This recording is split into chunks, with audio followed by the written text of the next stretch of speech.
if I lay down and I play dead and I stay dead, maybe you'll get sick of being the monster out of my head, under my bed. Think you're something out of my nightmares, standing right there. But if Hello guys, how are you doing? Welcome and welcome back to my channel.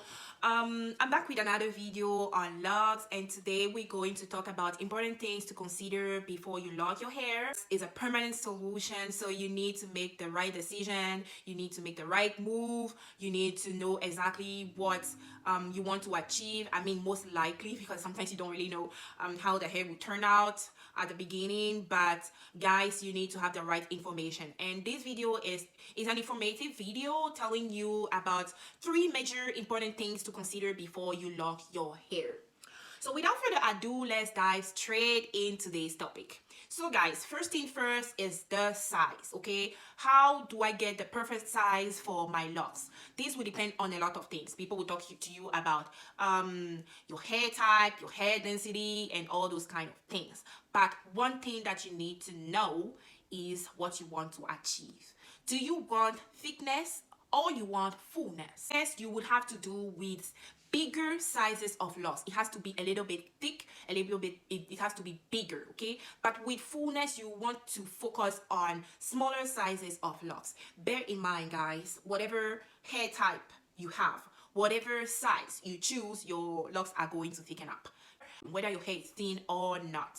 So how many types of or sizes of locks do we have? Mainly we have four sizes of locks. Okay, you have a lot of variation, but they all fall into definitely one category. Okay, depending on the method you started with and all that. So let's tackle the first one. The first one is free-form lock. What are those?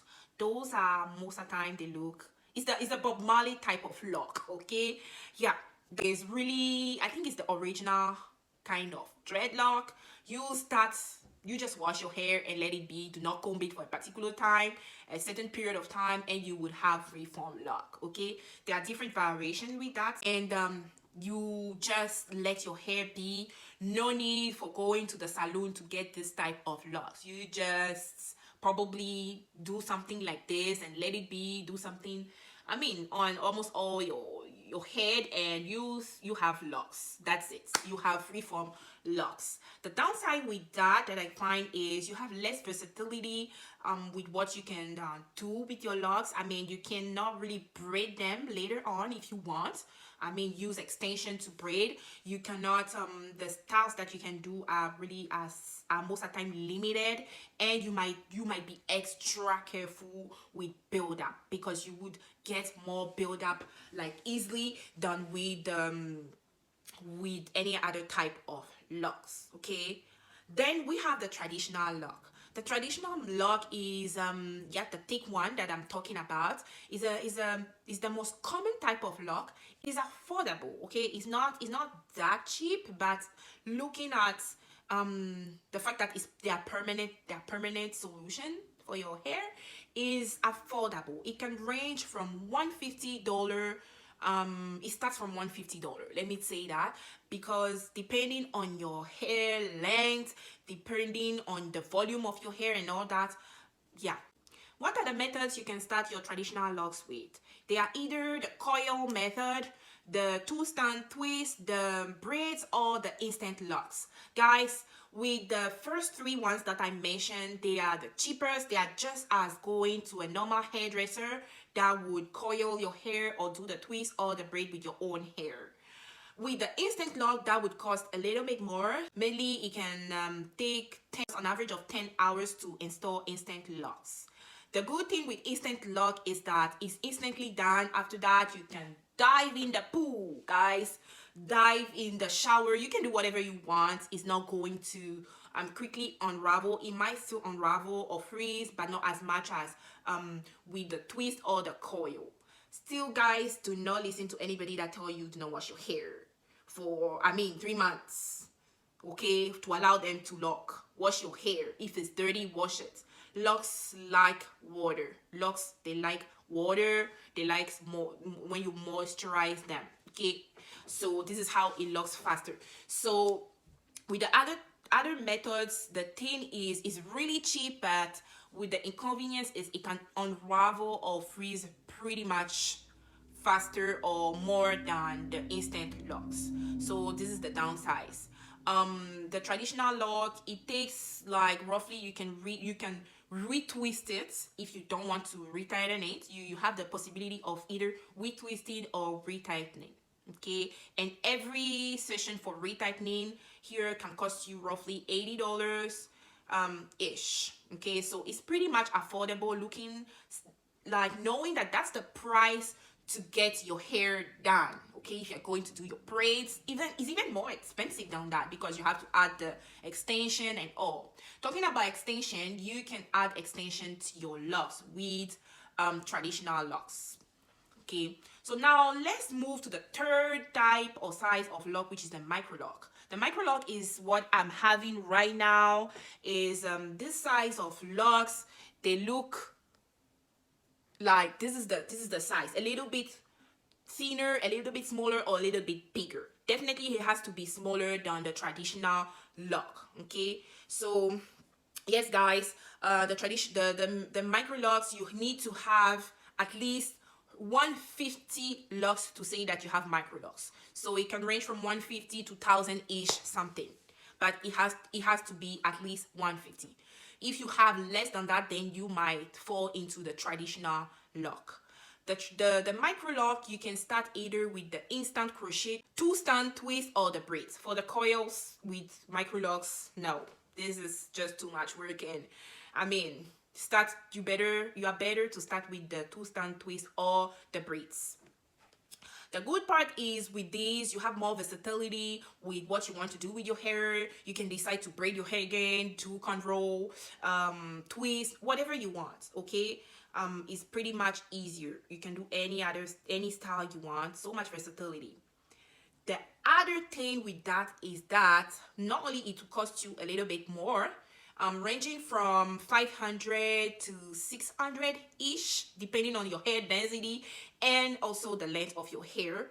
But if you are even doing it by yourself, it will take you time to retighten the whole head. It might take you days. It might take you 2 to 3 days if you're doing it like bit by bit. So this is it for the micro locks. And finally, the almighty sister lock. Almighty sister lock, guys, is the most expensive type of lock, I must say. They are really precise. They are done by professional. They are done by certified locticians. Sister locks can only be installed by that kind of interlocking, a specific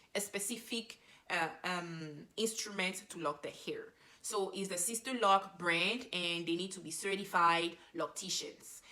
With Sister Lock, you have a lot of instructions to follow, which I personally don't like. You need to retighten your hair after a certain period of time. They will give you 4 to 6 weeks that you need to follow. If not, loctician will charge you late fee for retwisting, retightening your hair, all that. It looks really crispy, really nice. But guys, it has the same advantages and disadvantages as the micro lock. But if you don't mind having that kind of precise kind of lock, just go into micro locks because they pretty much look the same. Actually, people would not be able to tell the difference, especially when your hair is not retightened, when you have micro and when you have sister locks. I really like the freedom with sister locks, not somebody having to tell me when I have to retighten my hair. I do it personally every 8 weeks. I only did one retie that was done by my mother, and she did it after 2 months. I'm still waiting for a little bit more time. I can see my hair can be retightened, but I will do a video when I do that. But after maybe a week or 2, I'm still good. It looks afro, it looks stylish, it looks really good. I can retighten my hair. The down part for this Lock 2 method also is that if you wait for too long, especially for micro locks, because with sister lock you don't have a choice, you are going to have locks that would marry. Marry being like they'll start to get joined from the roots, and you have to pop them. You have to just separate them apart to be able to have the pattern again. And that is really not a big deal, but it's something that you like to look up for whenever you see that you are due for every tie, so you don't let them marry each other. To conclude, guys, I highly recommend you to start with smaller sizes of locks. Start with the smaller sizes of locks, because later on, if you want to have thicker locks, you can join them. Let's say these two, for instance, these two locks, I decide that I want to have bigger size of locks, and I just combine them either with my hand and let them be like that, or with a crochet. Okay, so this is it for the different type of locks.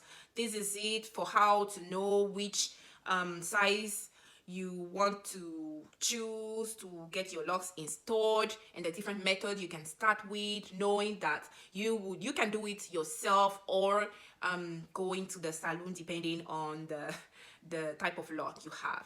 So guys, if this content was helpful to you, give a thumbs up. Let me know in the comment down below what you like me to be talking about, guys.